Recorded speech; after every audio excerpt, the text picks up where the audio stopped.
Bismillahirrahmanirrahim. Assalamualaikum warahmatullahi wabarakatuh. Waalaikumsalam warahmatullahi wabarakatuh, Ibu.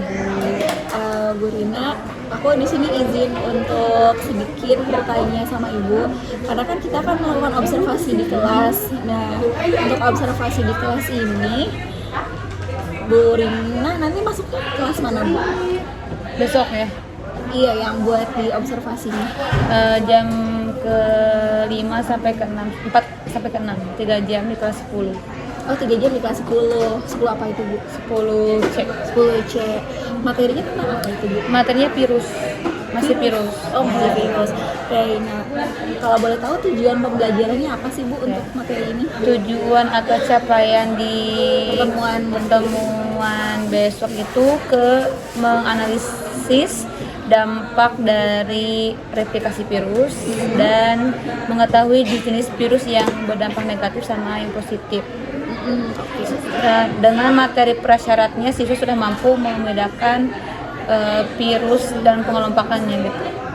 Jadi untuk memahami materi besok itu siswa harus ada materi prasyarat, yaitu di pertemuan sebelumnya itu tentang struktur fungsi virus, struktur tubuh virusnya, kelompok virusnya bagaimana. Nanti mereka akan paham bagaimana menganalisis dampak negatif virus yang sifatnya jangka panjang atau sifatnya itu karena lebih ke dampaknya ke materi genetik gitu. Jadi Jadi dengan kata lain tujuan pembelajarannya itu adalah siswa bisa menganalisis mengenai bentuk virus, bentuk virus, klasifikasinya, kemudian strukturnya gitu. Menarik. Terus area pengembangan yang mau Ibu kembangkan itu area apa, Bu? Area pengembangannya saya lebih ke diferensiasi konten. Diferensiasi kontennya itu misalkan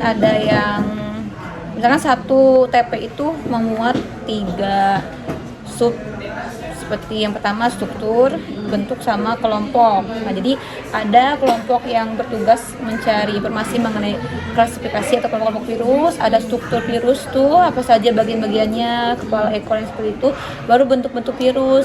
Gitu, bentuk-bentuk virus tuh misalkan kayak kalau bentuknya polyhedra itu namanya apa virusnya, dan si virus yang bentuknya polyhedra itu biasanya virusnya RNA atau DNA, nanti akan ngaruh ke dampak yang akan dia akibatkan ke inangnya gitu. Oke. Berarti pengembangannya berarti analisisnya diproses sama konten gitu. Oke. Keren, Bu. Terus untuk mencapai tujuan yang sudah direncanakan tersebut, kira-kira strategi apa sih, Bu, yang akan Ibu lakukan atau metode pembelajaran seperti apa yang ingin diaplikasikan? Karena kan tadi fokusnya ke diferensiasi konten, metodenya sama, setiap orang tuh discovery learning, tapi kontennya yang berbeda. Jadi bagaimana mencari metode atau model yang dia menggunakan model yang sama tapi cocok dengan konten yang berbeda gitu.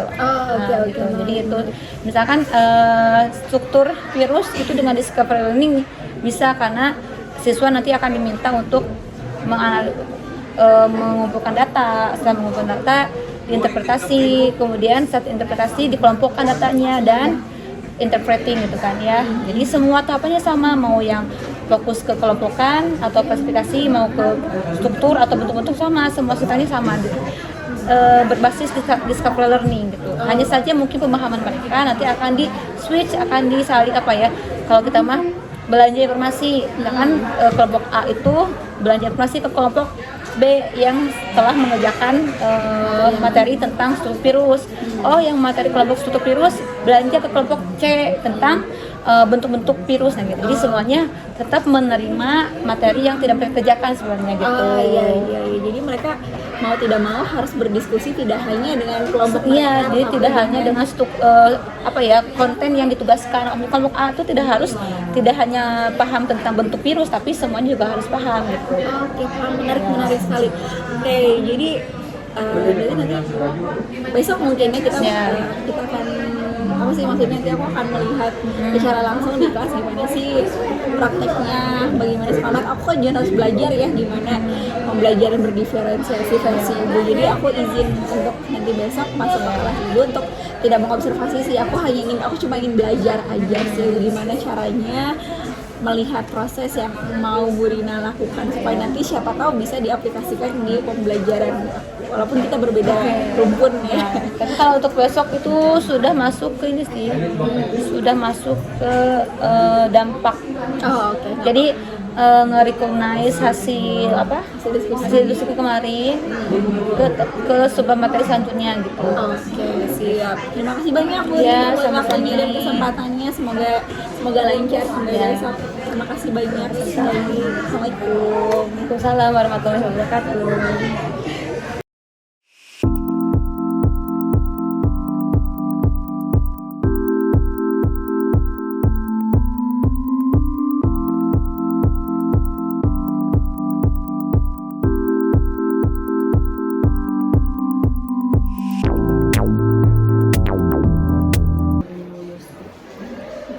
Bismillahirrahmanirrahim. Assalamualaikum warahmatullahi wabarakatuh. Waalaikumsalam warahmatullahi wabarakatuh. Bu Rina, terima kasih untuk waktunya sudah hadir hari ini. Dan hari ini kita akan melakukan refleksi atas observasi kelas yang dilakukan untuk hari ini kelas 10C. Nah, sebelum kita masuk ke diskusi, mungkin ada beberapa hal yang perlu disampaikan. Waktu di pra observasi itu kan Bu Rina rencananya mau menjelaskan mengenai virus ya, tentang virus di lalu tujuan pembelajarannya untuk menganalisis bentuk tingkah laku dan Untuk klasifikasi. terus dampak dari si virus tersebut berdasarkan bentuknya juga. Terus area pengembangannya itu ada critical thinking, kolaborasi, dan strategi kita ada dengan diskusi dan transaksi informasi. Nah, ini untuk teknisnya sendiri, proses apresiasi itu bagus sekali Bu. Jadi itu mengabsen siswa dengan menanyakan kabarnya dan juga memberikan kayak semacam masukan ke anak-anak. Itu bagus banget sih Bu. Jadi bisa meningkatkan sisi sosial emosional anaknya. Kemudian pembagian kelompoknya juga itu demokratis ya, itu cukup demokratis, jadi tidak mendiktator anak Anda harus dengan siapa gitu, dan itu menjadi satu poin penting sih Bu yang menjadi highlightnya. Lalu untuk materi juga ada diferensiasi dari konten sebenarnya yang Ibu bilang, Ibu menyiapkan diferensiasi konten dari apa yang akan dibahas oleh siswa. Itu menarik sih, biasanya kan siswa membahas materinya sama ya dipresentasikan, sedangkan waktu di diskusi Ibu mereka membahas materi yang berbeda. Dan itu bagus sekali, itu dia memberikan kebebasan kepada anak untuk memenuhi apa yang mereka mau. Nah itu bagus sekali sih Bu. Lalu diskusinya juga berjalan cukup aktif ya, apalagi waktu transaksi informasinya itu menarik sekali karena baru lihat sih Bu transaksi informasi. Biasanya kan hanya presentasi saja, sebagai presentasi, sedangkan ketika ada transaksi informasi itu terjadi komunikasi, kolaborasi antar kelompok, itu sangat menarik sih. Dan waktu penutupan juga ini juga tidak lupa memberikan masukan, memberikan penguatan dari materi anak-anak, dan itu bagus sekali. Jadi apa yang dimiliki oleh anak dikuatkan kembali oleh ibu, yang memang kadang kita lupa sih, karena setelah diskusi itu kita menganggap anak tuh sudah sangat tahu gitu, tetapi ibu memberikan penekanan kepada penguatan materi gitu. Strategi pengembangannya, critical thinkingnya ada. Ceramahnya walaupun pendek tapi itu juga cukup memberikan pemantik ya, memberikan pengetahuan awal sehingga mereka tidak blank dalam melakukan diskusi. Lalu tanya jawab dengan siswa dan bekerja sama.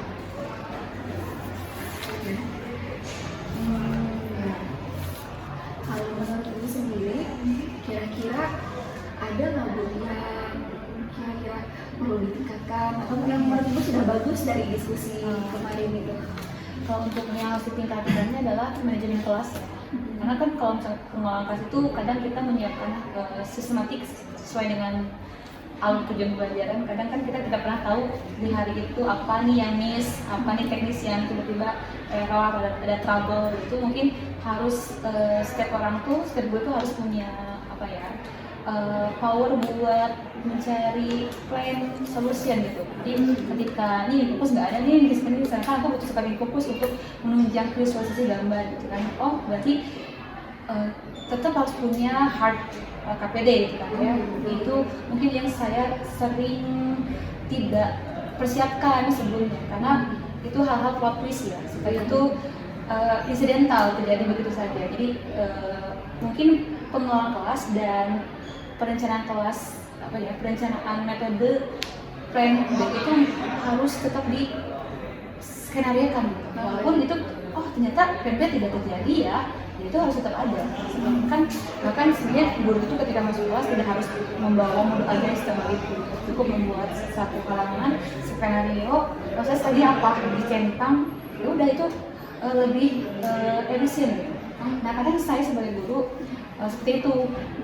Nah tantangannya saya harus untuk hal yang baiknya mungkin konsistenitas itu harus tetap harus kan dijaga, karena kan sekarang di proses nih, kadang proses itu lebih rumit karena misalkan saya harus membuat skenario ini banyak. Untuk yang prosesnya visualisasi atau prosesnya lebih ke discussion atau prosesnya lebih ke kinestetik, itu harus punya skenario yang berbeda dan butuh waktu yang lebih lama. Berbeda halnya dengan diferensiasi konten. Kalau konten kan dengan metode yang sama, cara sama, misalkan mau discuss atau dengan pengamatan dan kajian pustaka misalkan. Tapi kontennya berbeda, itu lebih tidak membutuhkan waktu yang lebih banyak gitu. Nah mungkin tantangannya di sana. Memang sekarang kurikulum merdeka kan mencanangkannya diferensiasi belajar, tapi tantangannya sendiri adalah waktu. Waktu guru itu kan banyak berporsi dengan hal-hal lain, ya. Jadi kita harus punya space buat tetap konsisten melakukan diferensiasi. Apalagi beda kelas, beda Iya, kadang beda kelas, beda cluster gitu ya. Gak semua nih kelas ini pukul rata diferensiasi proses, gak bisa. Kadang ada kelas yang tidak bisa diferensiasi proses. Jadinya apa? Mereka kadang cenderung pasif di proses, dia cenderung aktifnya di ketika asesmen. Itu cenderung kurang aktif, tapi ketika asesmen formatif misalkan ya cenderung justru ke situ yang paling baik gitu, tingkatan kemampuannya. Berarti kalau kelas tersebut tuh tidak boleh selalu diberikan diskusi kelompok gitu, enggak. Ada juga yang kelas satu lagi yang harusnya discussion gitu, karena mereka tuh nggak bisa diam, nggak bisa diam dengan keheningan, dia sukanya berbaur. Seperti kelas yang kemarin 10C itu kalau hanya diskusi kelompok tanpa ada transaksi, mereka nggak punya nggak muncul ciri khas kelasnya. Jadi setelah discussion per kelompok, presentasi, jadi setiap kelompok tuh wajib punya transaksi atau marketplace lah ya, menjual informasi, memberi informasi. Kadang misalkan menjual dengan memberikan rating. Presentasi klub ini dibuat rating gitu kan ya, di blok A, blok B. Blok A tuh misalkan tentang klasifikasi virus, blok B itu bentuk virus. Menjual itu berarti kan kita memberikan branding ya. Klub kita harus bagus dong penyajiannya. Nanti yang membeli berikan rating berapa nilai untuk kelompok ini. Nah itu mereka senang karena berarti aku harus effort nih gitu kan ya. Jadi ada ambisi kelas tersebut. Jadi ada beberapa kelas yang sifatnya ambisi itu harus dengan proses. Itu sih tantangannya. Iya, menarik sih ya, jadi siswa juga merasa dilibatkan. Iya, antusiasnya benar. Karena siswa dilibatkan dalam penilaian otomatis aku sih kepercayaan, aku bisa, aku keren dia bisa menilai orang lain nih gitu kan. Jadi merasa aku menjadi seorang guru lah ya, menjadi seorang memberikan masukan solusi gitu ya ke kelompok teman-temannya yang lain. Jadi tapi tidak semua diferensiasi dengan cara seperti itu cukup di semua kelas. Bahkan guru misalnya satu hari mengajar kelas yang berbeda, pasti akan membuat skrip-skrip yang berbeda. Itu yang tantangannya. Karena waktu tuh menurut saya yang paling menjadi bumerang. Karena ya udahlah udahlah ya sama aja ya kayak kelas kemarin, males bikinnya lagi gitu kan. Nah, itu sih godaannya di sana. Bener juga. Apalagi kalau kelasnya banyak ya. Rasanya satu kelas tuh bisa 36 lebih ya, mungkin 35, 36 lebih. Apalagi kalau misalnya kita kan di assign kelasnya cukup banyak ya, jadi mau tidak mau harus mengakses nih kalau kelasnya ini apa, kelas itu ini apa gitu. Wah itu cukup ya. Dan dampak positifnya guru itu ketika di kelas dia nggak banyak energi kemana-mana gitu, karena kita udah di behind the screen gitu kan. Kalau kita papernya udah di belakang layar gitu, tapi ketika udah actionnya kita cukup ngontrol di fasilitator gitu sih. Ya kebayang kalau biologi banyak ngomong kan capek ya. Selama mulu kan capek. Apalagi sesuai ya sama sekarang kan pendidikan memang harusnya memang berpusat pada siswa, student center itu, jadi memfasilitasi siswa buat buat lebih mengekspresikan kemampuan mereka. Lalu kalau menurut Ibu, dampak positif apa sih yang sudah didapatkan dari kegiatan diskusi yang kemarin khususnya? Dampak positifnya mungkin ada secara umum, secara umum mungkin saya mengetahui kemampuan belajar siswa itu merata. Itu merata di sini adalah merata dalam segi kemampuannya itu tidak bisa dikatakan kelompok A itu tidak hanya paham klasifikasi, walaupun dia tugasnya membahas klasifikasi virus, tapi dia juga mampu ya ketika memahami bentuk-bentuk virus. Nah itu jadi pemahaman, jadi saya nggak harus menjelaskan semua hal aspek klasifikasi bentuk, tapi mereka ada kemampuan mencari gitu. Jadi itu sih, jadi kan kita tuh sebagai guru tidak selalu harus memberikan umpan, tapi mereka yang mencari gitu. Nah jadi metode mana nih yang paling tepat sehingga siswanya nanti akan ada inquiry-nya, ada mencari sendiri. Nah itu sih jadi kemampuan kemandirian siswanya muncul, itu positifnya di sana. Khususnya untuk saya sendiri, saya jadi banyak belajar gitu. Karena kan kita bikin modul aja satu aja tuh semua kelas. Udahlah kita tuh nggak punya berpikir lagi gitu. Sedangkan kan guru tuh kalau mau mengajar dia belajar gitu. Kalau guru mau ke kelas ya saya harus belajar. Karena kayak itulah, jadi khususnya ke diri saya sendiri sebagai guru ya, kalau mau berhasil mengajar ya aku ini kan harus belajar gitu sih pada khususnya ya. Itu benar, jadi pembelajar sepanjang hayat gitu.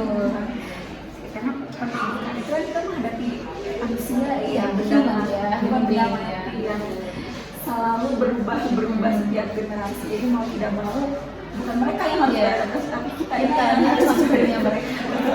Lagi anak SKMA tuh udah bukan anak-anak yang bisa dikontrol, udah punya bisa ngasih solusi walaupun mereka masih abstrak ya.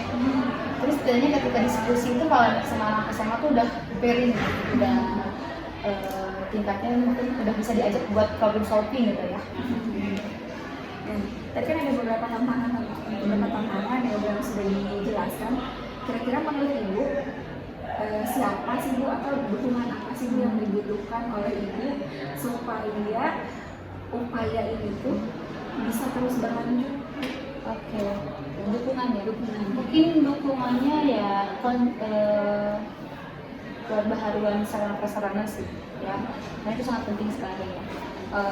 Sarana penunjang belajar itu di sekolah mungkin diharapkan lebih ditingkatkan lagi, nge-upgrade intinya ya proyektor itu kan alat-alat yang selalu kita gunakan ya. Dan pelatihan tuh setiap guru tuh kalau bisa ada jangka panjang, jangka pendek pelatihan gitu. Jadi kan itu kita butuh masukan nutrisi itu ilmu gitu kan. Dan ilmu itu setiap tahun tuh pasti akan update terus. Nah, guru tuh harus selalu belajar nih gitu. Jadi dukungannya itu sih, dukungan sportif ilmuwan. Jadi ada seminar lah gitu, ada misalkan ada workshop lah, atau misalkan ada seperti kuliah tamu gitu ya membahas, atau misalkan ya jangan seminarnya gede lah, atau dengan MGMP di biologi, atau MGMP di bahasa Inggris, atau MGMP di sekolahnya sendiri gitu. itu selalu ada apa ya, jadwal rutinan buat sharing. Berarti Kombel tuh penting ya, terus belajar. Kalau MGMP kan kayaknya skupnya terbatas sekali. Iya. Kalau Kombel kayaknya lebih bebas Iya, betul. tentang apa. Bahkan ada komunitas kayak guru biologi atau guru apa gitu. Jadi tapi tetap ada program kerja ini, misalkan weekend kita atau setiap bulan ada nih misalkan ya discussion ringan gimana nih menjadi seorang guru yang pintar mengelola media pembelajaran. Itu sih butuh banget saya gitu. Wadahnya itu kan ada, tapi SDM-nya juga harus ada yang benar-benar mau gitu. Kita bisa sharing apa. Soalnya kalau di HTS itu kan formnya besar Iya. ya, jadi kurang Lebih terlalu formal sih, jadi kurang easy going ya kalau terlalu formal tuh ya. kalau kan waktu yang aku lihat sih di proses di kelas itu tuh berjalannya baik sekali ya Bu ya. Kalau buat aku sendiri dalam jangka pendek atau jangka panjang, apa sih Bu yang ingin sekali Ibu aplikasikan di kelas, mungkin upgrade-nya atau mungkin ada suatu metode yang pengen sekali Ibu lakukan di kelas dan kayaknya semua metode ini oke deh dilakukan di kelas. Jangka pendek sampai kapan ya? Kalau jangka pendeknya sih ini ya apa? Di kelas itu ada pojok baca, terus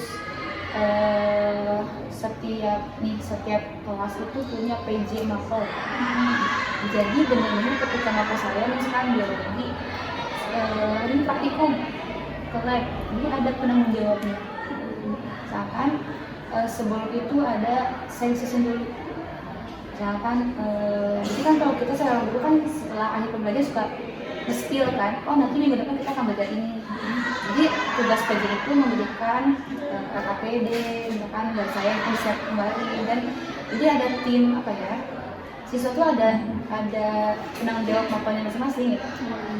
Jadi nanti bisa lihat nih orang-orang yang suka biologi itu apa sih kalau jangka panjangnya bisa lupa. Jangka panjangnya itu laboratorium. Itu bang les ya. Jadi lebih ke saraf pas ya, saraf pas. Karena ya sumber belajar kan sama itu laboratorium dan perpustakaan sumber belajar. Dan menurut saya mengalami keterbatasan sekali di kira-kira di laboratorium masih kurang berfungsi dengan semestinya lab. Itu sih harapan terbesar seorang guru sains gitu kan, ya pasti itu. Karena misalkan pelajaran kelas 11 itu kan banyak sistem tubuh ya, pembedahan, pengamatan penggunaan kimia kan, itu kan lebih memudahkan siswa buat menerima materi yang abstrak gitu kan. Sekarang kita misalkan mau memberikan materi yang abstrak di DNA, kan kita bagaimana tuh DNA, hormon itu gimana sih, jadi kalau nggak ada bantu ya butuh kesulitan gitu. Jadi kurang maksimal ya itu. Kurang ada Ya, kalau kelas 10 kan masih bisa dibantu oleh visual gambar, jadi kalau udah jenjang lebih tinggi kan nanti butuh kegiatan pengamatan gitu.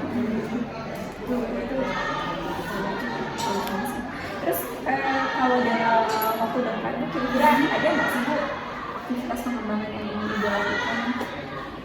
Oke, saya pengembangannya paling saya tuh dari circle yang paling sederhana dulu ya, di MGMP Mapel. Ya kan sebelumnya di sini juga kepala sekolah kan merekomendasikan MGMP itu selalu membuat apa ya, praktik baik. Kan saya praktik baiknya membuat misalkan KKPD berbasis augmented reality. Saya sharing nih, gitu kan. Nanti ada jadwalnya misalkan beserta sebagai guru biologi juga punya praktik baik. Jadi itu kalau misalnya konsisten ya, kita tuh nggak butuh kayak seminar gitu kan ya, dalam Zoom berapa lama. Ternyata dengan rekan sejawat aja kita tuh banyak impact yang terjadi. Nah, itu sih, jadi dikeluarkan di internal sekolahnya. Apalagi lebih mengenai karena udah tahu jadinya kayak bisa jadi nggak kagok juga kalau mau diskusi ya perkuatnya di MGMP Mapel dulu aja gitu, itu paling benar-benar solusi sih menurut saya ya. Ini wah jauhnya bagus banget. Jadi kayak ada masukan gitu. Kayaknya bisa diaplikasikan nih bahasa Inggris nih, mungkin nanti one day akan dilakukan, karena kalau cuma ceramah aja bosen ya. Karena kitanya capek nggak? gue ngapain lagi ya, setengah jam lagi ngapain ya, itu udah lebih capek mulutnya kan. Karena kan kita kira kan, oh nanti krisis lah. Sedangkan anak-anak bisa antusias, kita juga kan bisa slow ya. Maksudnya, ya mungkin kita harus effort dulu ya bikin dulu assessment-nya. Itu kan ya resiko ya, tanggung jawab kita sebagai seorang ibu. Sebenarnya kalau udah effort dan lillahi ta'ala ya nggak akan ada yang berhasil sebenarnya. Dan kalau udah kebiasaan, kita tuh bisa, nih aku nggak nyiapin apa nih dengan rasa kosong gitu. Karena sih lagi nih, gue tumben gak krisis, gue tumben gak ada review gitu kan ya. Biasanya ibu suka ada review dulu. Aku suka ada review, oh saya lupa menyiapkannya. Jadi itu kayak kalau udah habitually itu bisa jadi nggak beban. Nah, dan bisa jadi apa ya, habit bagus. Malah kelihatannya nih, oh nanti ada aplikasi quiz yang baru tuh nih kayak Bluecat atau misalkan apa, Bluecat ya Bluecat atau sekarang jangan yang pakai Kahoot ya, sekarang pakai apa tuh Wordwall apa. Ternyata banyak, jadi guru tuh banyak scrolling yang kayak influencer kayak yang suka kasih insight ini loh aplikasi terbaru buat ngajar. Oh kita punya referensi kan, kalau kata yang mana gitu kan. Jadi aku suka lihat, oh ini nih ada influencer atau content creator yang suka rajin menampilkan pembelajaran di kelas gitu kan. Pakai ini itu kan bisa kita sharingkan di MGMP, mau pakai ini loh, ikut kan. Jadi kan memunculkan apa ya, kebiasaan baru gitu kan. Sekarang kita mendapat kedekatan juga dengan mereka sejak awal gitu. Alhamdulillah pertanyaannya sudah habis dan dijawab dengan luar biasa sekali ya Bu Rina ya Bu ini. Wah, memang tidak salah. Tidak salah memilih ini. Kalau buat Bu Rina ada nggak sih yang ingin ditingkatkan dari apa sih yang dirasakan dari obrolan ini atau ada yang ingin disampaikan atau ingin ditingkatkan? Mungkin sejenis rekomendasi jadi berbanyak kelas seperti ini gitu. Kadang kan ini tuh ada impact-nya ya, ada output-nya juga. Output-nya tidak hanya sebagai wadah, tapi bisa sebagai inspirasi. Karena saya tuh pengen jadi content creator.